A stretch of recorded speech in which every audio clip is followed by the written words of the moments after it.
بسم الله الرحمن الرحيم. هل أتاك حديث الغاشية؟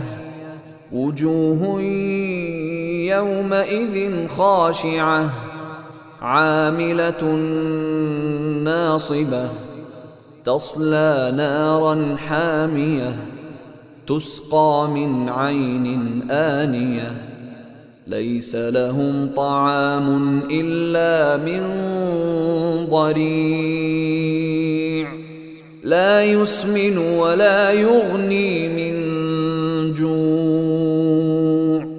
وجوه يومئذ ناعمة لسعيها راضية في جنة عالية لا تسمع فيها لاغية فيها عين جارية فيها سرر مرفوعة وأكواب موضوعة ونمارق مصفوفة وزرابي مبثوثة أفلا ينظرون إلى الإبل كيف خلقت وإلى السماء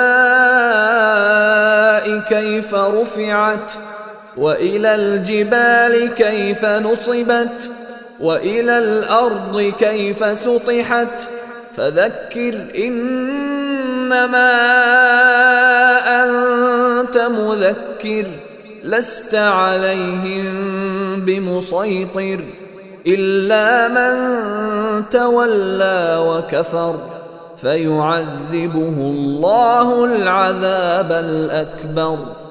إن إلينا إيابهم ثم إن علينا حسابهم.